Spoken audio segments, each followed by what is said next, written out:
بڑا پیار کیا نبی پاک علیہ السلام نے حضرت فاطمہ سے، چھوٹی تھی نا۔ ادھر حضرت عائشہ صدیقہ کہتی ہیں کہ نبی پاک نے بڑی محبت فرمائی۔ مشکات میں حدیث ہے، کسی نے حضرت فاطمہ زہرا حضرت عائشہ صدیقہ سے پوچھا، سچے باپ کی سچی بیٹی، صدیق کی بیٹی صدیقہ، کسی نے پوچھا کہ عائشہ حضور علیہ السلام کو سب سے زیادہ محبت کس سے تھی؟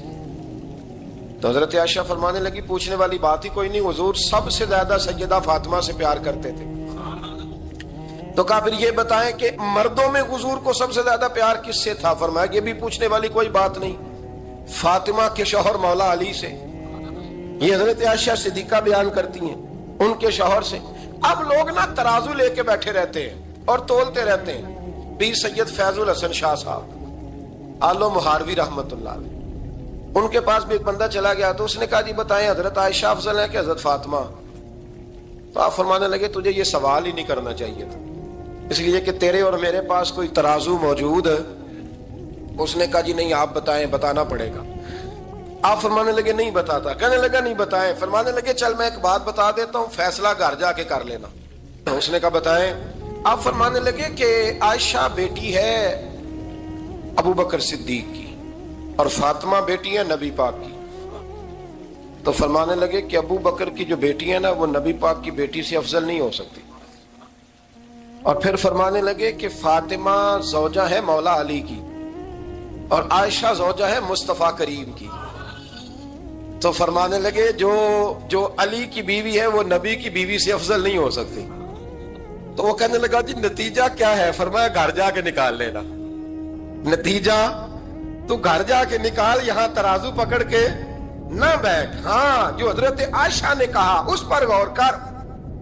حضرت عائشہ خود گواہی دیتی سب سے زیادہ حضور حضرت فاطمہ سے پیار کرتے ہیں۔ چھوٹی عمر تھی تو جناب خدیجہ، ذرا انداز دیکھیے گا بیٹی کی محبت کا۔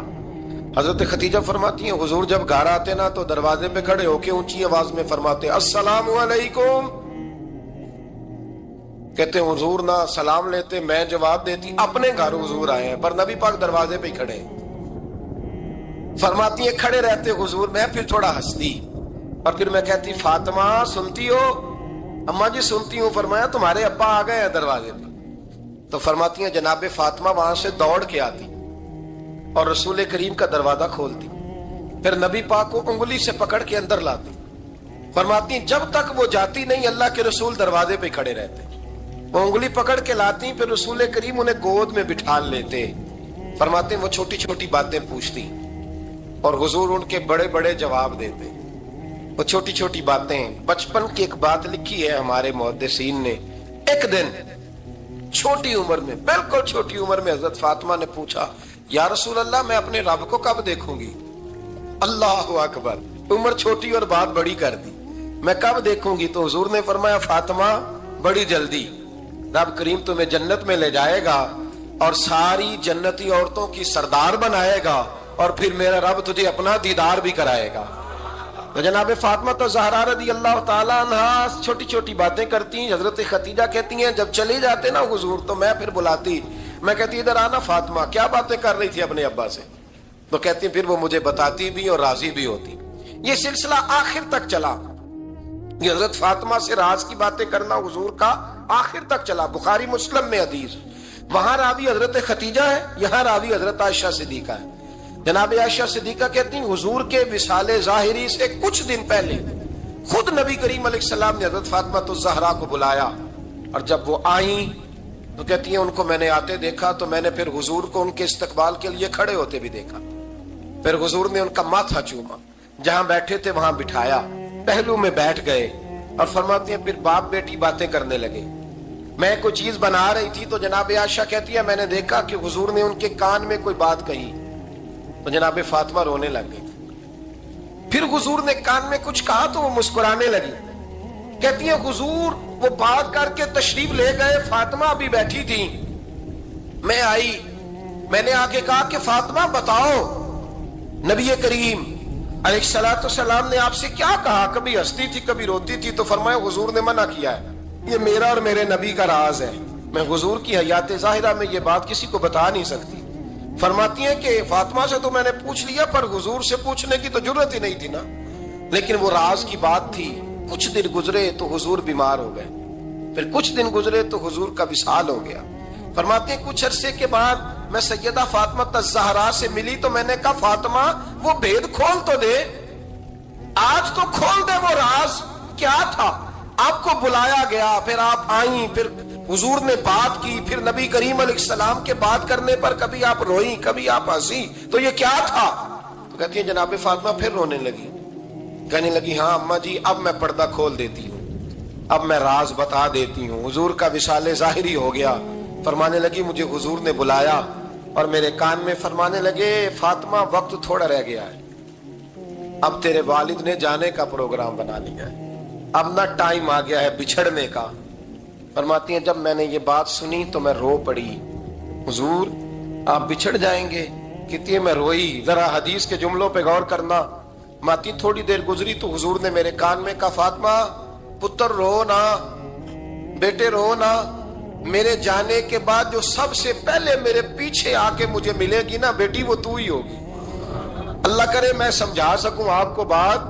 جب کہا نا کہ میں وصال کروں گا تو رو پڑی, اور جب کہا نا میرے بعد تیرا بھی جلدی وصال ہو جائے گا تو حضرت فاطمہ نے ہنسنا شروع کر دیا. کیا پیار ہے میرے محبوب علیہ الصلوۃ والسلام کے ساتھ جناب فاطمہ کا. ان کے وصال کی خبر سنی تو رو پڑی اور اپنے کی سنی تو ہنس پڑی. اور پھر حضور نے کہا فاطمہ تجھے یہ بھی پتا ہے نا کہ اللہ تجھے جنتی عورتوں کا سردار بنائے گا, یہ بھی تجھے پتا ہے. تو جناب فاطمہ الزہرا کے ساتھ شروع سے لے کر آخر تک میرے رسول کریم علیہ السلام کی محبت رہی, پیار رہا. اور جناب فاطمہ کا جو حضور سے پیار تھا, ایک ہے باپ کا شفقت کرنا اور ایک ہے بیٹی کا پھر اپنے باپ سے. بولیے یہ بیٹیاں جو ہوتی ہیں نا ان کا بھی رویہ کو انوکھا ہوتا ہے ساری دنیا سے, انوکھا. میں کبھی کبھی کچھ ایسی باتیں کرنے کو دل کر جاتا ہے کہ جو کر گزرتے ہیں. ایک صاحب مجھ سے ایک دن کہنے لگا حضرت صاحب بڑی مشکل میں ہوں اور اتنا کٹھن وقت آ گیا کہ کوئی حال ہی نہیں. میں نے ان سے کہا کہ اپنی اماں سے دعا کراؤ, مسئلہ ٹھیک ہو جائے گا. میں نے لگا اماں تو انتقال کر گئی, تو میں نے کہا بہن سے دعا کراؤ. کہنے لگا بہن دور رہتی ہے. تو میں نے کہا پھر بیٹی سے کرا لو. آپ یقین کریں اللہ کے گھر میں بیٹھا ہوں, رمضان کا مہینہ مجھے تیسرے دن ملا. کہنے لگا حضرت صاحب الحمدللہ اللہ نے میری مشکل آسان کر دی. کہنے لگا یہ نسخہ آپ نے بڑا عجیب بتایا, پیر تو اس قسم کی باتیں نہیں نہ بتاتے. پیروں نے تو آپ کو پتا ہے دعائیں قید کر کے رکھی, صرف ہماری قبول ہونی ہے. کہنے لگے ہم ان کا میرے ساتھ ارادت کا رشتہ ہے. کہنے لگے آپ کس طرح کے پیر ہیں کہ آپ نے مجھے پلٹ کے کہہ دیا کہ اماں سے, بہن سے, بیٹی سے. تو میں نے کہا اصل بات یہ ہے کہ میں کبھی تھکا بھی ہوتا ہوں, کبھی کسی رنگ میں بھی ہوتا ہوں, اور کئی دفعہ اب تو یہ حال ہو گیا ہے کہ رونا آئے بھی تو روتے نہیں کہ لوگ تماشا نہ سمجھیں. کئی دفعہ آنسو چھپانے بھی پڑتے ہیں کہ لوگ اس کو اداکاری اور فنکاری ہی نہ سمجھنے لگ جائے. تو میں نے کہا یہ جو بیٹی ہوتی ہے نا, یہ جو بہن ہوتی ہے, یہ جو ماں ہوتی ہے, اس کو اشارتاً بھی آپ کان میں کہہ دینا مشکل میں ہوں تو یہ رات کو رو رو کے مصلی بھگو دیتی. یہ رو رو کے دعا مانگتی ہے بیٹے کے لیے, بھائی کے لیے, باپ کے لیے. اس کا رنگ ہر بیٹی پیار کرتی ہے. اور یقین کرے کہ کلیجہ ٹھنڈا ہو جاتا ہے جب بیٹیاں چھاتی پہ لیٹتی ہیں تو لطف آتا ہے کہ اللہ کریم نے اس ننھی سی کلی میں کیا ٹھنڈک رکھی ہے کہ سارے دل کا جو ہے بوجھ اس نے ہلکا کر دیا. تو بتائیے پھر میرے نبی پاک کی شہزادی کی حضور سے محبت کتنی ہوگی. چھوٹی سی عمر تھی حضرت فاطمہ کی جب حضرت خدیجہ وصال کر گئی. تو کسی نے کہا فاطمہ سب سے پہلے گھر سے کب نکلنا ہوا؟ تو بخاری مسلم میں حدیث ہے, اللہ کے نبی نا بیت اللہ شریف کے سامنے سجدے میں تھے تو ابو جہل کو شرارت سوجی. شرارت. اس نے کچھ لوگوں سے کہا, عقبہ بھی نبی معید تھا, کچھ اور لوگ تھے. کہنے لگا میں ابھی رستے سے گزرا ہوں تو وہاں کسی نے اونٹ ذبح کیا ہے. تو اونٹ کی اوجڑی, آپ نے اوجڑی دیکھی ہے نا, جانور کی اوجڑی بڑی وزنی ہوتی ہے, اس میں گندگی ہوتی. اونٹ کی اوجڑی بڑی وزنی ہوتی تھی. کہنے لگا وہاں اونٹ کی اوجڑی پڑی ہے, وہ دیکھو نبی پاک معاذ اللہ سجدے میں ہے, تو معاذ اللہ ثم معاذ اللہ وہ اونٹ کی اوجڑی اٹھاؤ حضور کی گردن پہ رکھ دو. تھوڑا سا مشکل سے جمعہ پڑھنا پڑ جائے نا, اور تھوڑا سا مشکل سے پڑھانا پڑ جائے تو ہم دین کے بہت بڑے خدمت گزار بن جاتے ہیں. یہ دیکھو سجدے کتنی مشکل سے ہو رہے ہیں, یہ دیکھو سجدے کتنی مشکل سے ہو رہے ہیں، کتنی مشکل سے حضور کے سر انور پر اوجڑی رکھ دی۔ یہ وہ وقت ہے کہ نہ تو چچا ابو طالب ہیں جو پہنچ جاتے، نہ جناب ختیجہ ہیں جو بندوبست کرتی، تو کسی نے نہ جناب ختیجہ کے دروازے کے سامنے منہ کر کے کہا کہ محبوب کے گھر والوں حضور کے سر اقدس پر اوجڑی رکھ دی ہے کسی، اور حضور سر اقدس اٹھاتے ہیں تو تکلیف محسوس کرتے ہیں۔ جناب فاطمہ کہتی پہلا دیہڑا تھا جب میں چہرے پہ کپڑا ڈال کے نہ تو اپنے بابا کے لیے نکلی، فرماتی پہلا دن تھا، میں حرم کعبہ میں پہنچی، حضور کو سجدے میں دیکھا تو چھوٹے چھوٹے ہاتھوں سے میں نے اوجڑی نیچے گرائی، حضور بولے کچھ نہیں، نہ میں نے کوئی بات کی، میں نے حضور کی انگلی کو تھاما اور میں کنویں پہ لے آئی، حضور بھی نہیں بولے، جناب سیدہ فرماتی میں بھی نہیں بولی، حضور بیٹھ گئے اور میں کنویں سے پانی نکالنے لگی، میں حضور کی زلفیں دھوتی جاتی اور حضور روتے جاتے، زلفیں دھوتی جاتی اور حضور روتے جاتے۔ پھر حضرت فاطمہ نے جب حضور کی زلفیں دھو لی تو ہاتھ اٹھائے، کہا اے اللہ کہ جنہوں نے میرے بابا کو تکلیف دی ہے نا ان کو برباد کر دے۔ میں رات روایت پڑھ رہا تھا مشکات سے تو میں حیران ہو رہا تھا کہ یہ عجیب منظر ہے، یہ عجیب منظر ہے کہ جب طائف والے پتھر مارے اور نبی کریم علیہ السلام سے حضرت زید بن حارثہ کہ حضور دعا کریں یہ تباہ ہو جائے، تو نبی پاک کہ نہیں زید میں نے نہیں ان کے لیے تباہی کی دعا کرنی، یہ نہیں ٹھیک ہوتے تو ہو سکتا ہے ان کی نسلیں ٹھیک ہو جائیں۔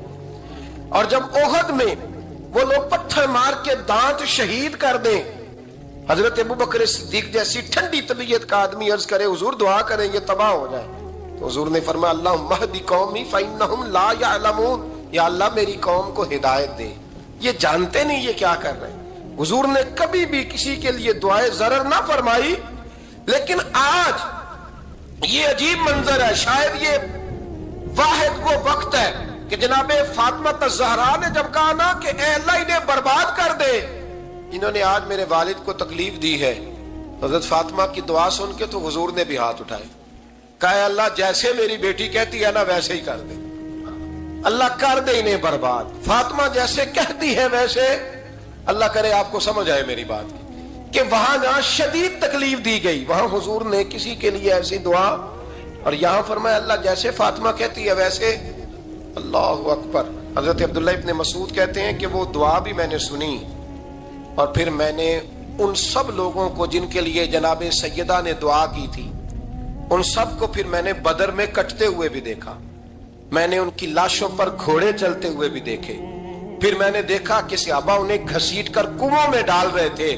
میں غور سے دیکھ رہا تھا اور ان کے چہرے پہچان رہا تھا، تو مجھ سے کسی نے کہا عبداللہ تم کیا غور کر رہے ہو؟ تو میں نے کہا میں غور کر رہا ہوں یہ وہی ہیں سارے جن کے لیے سیدہ فاطمہ نے دعا کی تھی کہ یہ برباد ہو جائے، یہ وہی ہے میرے رسول کریم علیہ السلام کی ہر تکلیف کو جناب فاطمہ نے اپنی تکلیف سمجھا، ہر تکلیف کو۔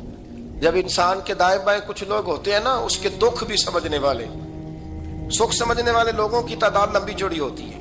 ہمارے زمانے میں ہمارے ہر آدمی کے ساتھ ذاتی مطالبات ہیں، ذاتی، تو جب تک وہ میرا مطالبہ پورا کرتا رہتا ہے میرا اس سے پیار رہتا ہے، اور جب وہ میری خواہشات پوری کرنی چھوڑ دیتا ہے پھر میرا اس سے کوئی رشتہ نہیں رہتا۔ میرے عزیز حضرت فاطمہ الزہرا کا کمال یہ ہے کہ انہوں نے میرے محبوب کا دکھوں میں ساتھ دیا، حضور کی تکلیف پر وہ تکلیف میں آتی، پریشان ہوتی۔ یہاں سے بات چلی 4-5 سال عمر مبارک تھی، حضرت فاطمہ کی کل عمر 29 سال ہوئی ہے۔ حضور کی عادت مبارکہ تھی جب سفر پہ تشریف لے جاتے تھے تو سب سے آخر میں سیدہ فاطمہ کے گھر جاتے، واپس آتے تو سب سے پہلے سیدہ فاطمہ کے گھر جاتے۔ مولا علی کہتے ہیں ایک دن میں نے عجیب نظارہ دیکھا، نبی کریم علیہ السلام سفر سے واپس آنے والے تھے، میں نے حضرت فاطمہ کو اطلاع دی کہ حضور آج پہنچ جائیں گے، تو انہوں نے گھر سارا صاف کیا، سجایا، سوارا، کھانا پکایا، لیکن فرماتی ہیں جیسے ہی حضور اندر داخل ہوئے نا گھر کے، جناب فاطمہ نے حضور کا چہرہ دیکھا تو ہاتھ پکڑ کے چومنے لگی، اور کہتے ہیں جب انہوں نے سر اٹھایا تو ان کا چہرہ سارا آنسوؤں سے بھرا ہوا تھا۔ رسول کریم نے بیٹی کے سر پہ ہاتھ رکھا، بٹھا لیا، فرمایا فاطمہ بیٹے رونے والی تو بات کوئی نہیں تھی، کیوں رو پڑی ہو؟ تو عرض کرنے لگی محبوبہ میں بچپن سے دیکھ رہی ہوں محنت کرتے، جد و جہد کرتے، مشقت کرتے، یا رسول اللہ آج آپ آئے ہیں تو آپ کے چہرے پر تھکاوٹ کے آثار ہیں، حضور وجود تھکا ہوا ہے۔ یا رسول اللہ میں نے ساری زندگی آپ کو کام کرتے دیکھا ہے، مدینے والے حبیب مجھے بتا تو صحیح کام کب تک کرنا ہے؟ کوئی وقت آئے گا جب آپ کی کمر بھی بستر سے لگے، کوئی ٹائم آئے گا آپ گھر میں بیٹھیں من پسند غذائیں کھائیں، حضور کب تک یہ جدوجہد کرنی ہے، کب تک یہ کام ہوگا؟ جناب فاطمہ فرماتی حضور نے میرے آنسو پوچھے۔ مولا کائنات شیر خدا فرماتے ہیں نبی کریم علیہ السلام فرمانے لگے فاطمہ تیرے باپ کی ڈیوٹیاں بڑی زیادہ ہیں، جب تک دنیا کے آخری کونے تک دین نہیں پہنچ جاتا اور جب تک اینٹیں اور پتھر بھی میرے دین کا پیغام سن نہیں لیتے اتنی دیر تک تیرا باپ جدوجہد کرتا ہی رہے گا۔ یہ بڑا مشکل کام ہے، یہ دین کا سفر، یہ دین کی جدوجہد، یہ دین کی تھکاوٹ آپ اپنی مرضی نہیں کر پاتے۔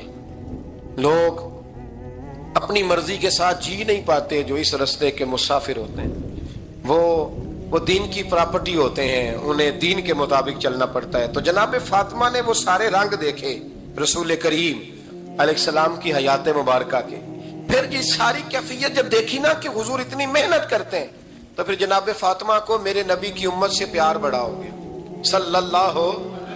سمجھیے گا اس بات کو، امت مسلمہ سے حضرت فاطمہ کو بڑا۔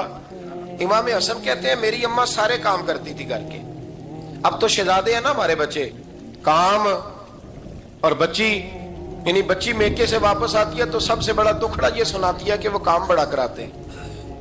یہی ہے نا دکھڑا؟ ہاں نہ تو کریں، سب سے بڑا دکھڑا کیا ہے؟ پتہ نہیں کیا کراتے ہوں گے، ہال نہیں چلوا لیتے کہیں یا کچھ چکی نہیں پسوا لیتے، پتہ نہیں کون سا ایسا کام ہے۔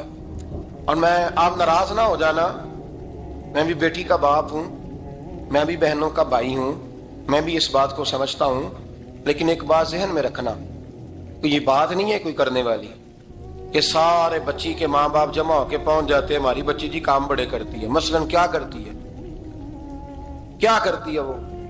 آؤ میں بتاؤں میرے مصطفیٰ کی بیٹی کیا کرتی تھی۔ میں نے سینکڑوں دفعہ یہ بات کی ہے اور میرا دل کرتا ہے روزانہ کروں، پھر کرتا ہوں۔ دنیا میں کوئی اتنا غریب ہے جس کی بیٹی اتنا کام کرے کہ ہاتھوں پہ چھالے پڑ جائیں؟ ہے کوئی اتنا غریب تو اٹھ کے بتائے کہ میری بیٹی سسرال میں اتنا کام کرتی ہے کہ چھالے پڑ جاتے ہیں؟ میں دکھاتا ہوں، میرے رسول کی شہزادی کو چھالے پڑ جاتے۔ کچا مکان، جناب فاطمہ جناب فضا آپ کی لونڈی تھی، ان سے مٹی منگاتی اور گھر میں لیپا پوتی کرتی، پھر جھاڑو دیتی۔ امام حسن اور حسین کے درمیان پورے سال کا فرق نہیں، 11 مہینے کا فرق، دونوں بچوں کو سنبھالتی۔ جناب علی کی والدہ حضرت فاطمہ بنت اسد بوڑھی تھی، جناب فاطمہ وہ کھول کے نوکری کرتی کہ حضرت فاطمہ بول پڑتی، حضرت فاطمہ بنت اسد بول پڑتی، کہتی بیٹے فاطمہ میرا اتنا نہ خیال رکھا کر، تیرے اپنے بھی بچے ہیں۔ جناب فاطمہ فرماتی آپ صرف علی کی ماں تو نہیں نا، آپ میری بھی تو ماں ہے نا۔ یہاں بیبیاں فلسفہ بیان کرتی ہیں، وہ کہتی ہیں جی کس حدیث میں آیا ہے ساس سسر کی خدمت فرض ہے؟ میں نے کہا کسی میں بھی نہیں آیا۔ ہم کیا کہہ رہے ہیں؟ کسی میں بھی نہیں آیا، لیکن یہ تو آیا ہے نا کہ شوہر راضی ہو تو اللہ راضی رہتا ہے۔ تو اگر شوہر ماں باپ کی خدمت سے راضی ہوتا ہے تو کرو خدمت، اس کو تو راضی کرنا ہے نا، اس پر تو توجہ دو۔ حضرت فاطمہ پھر چکی پیستی، چکی یہ آسان جملہ نہیں، کہہ جاتے ہیں ہم، سن لیتے ہیں آپ۔ چکی پیس کر، جو پیس کر اس کا آٹا بنانا، پھر بچوں کے لیے کھانا پکانا۔ پھر ایک دن کہنے لگے علی آپ کی آمدن تھوڑی ہے، خرچے زیادہ، چرخہ نہیں لا دیتے؟ فاطمہ کیا کرو گی؟ فرمایا تھوڑا سا سود بنا لیا کروں گی، تم بیچ آیا کرنا، چلو میں تھوڑا ہاتھ بٹاؤں گی۔ یہ ساری ڈیوٹیاں کر کے حضرت حسن فرماتے ہیں پھر عزت والے رسول کی عزت والی بیٹی، پھر شانوں والے نبی کی شانوں والی بیٹی، پھر پاک محبوب کی پاک شہزادی، ساری ڈیوٹیاں کر کے رات کو مولا علی سے کہتی اگر آپ اجازت دیں تو اللہ کو راضی نہ کر لوں؟ حضرت علی فرماتے فاطمہ جیسے دل کرے۔ تو امام حسن کہتے ہیں پھر میری ماں مصلی بچھا لیتی، مصلی، اور پھر ساری رات وہ نماز پڑھتی، ساری رات، اور فرماتے ہیں جب سویرے ہاتھ اٹھاتی تو پہلی دعا یہ کرتی اے اللہ میرے رسول کی امت پہ رحم فرما، اے اللہ میرے رسول کی امت پہ رحم فرما۔ تو کہتے ہیں زمانے بیت گئے یہ دعا سنتے تھے۔ ایک دن میں قریب گیا تو میں نے کہا امی حضور کوئی دعا میرے لیے بھی کر دیں، کوئی حسین کے لیے بھی کر دیں، کوئی زینب کے لیے بھی کر دیں۔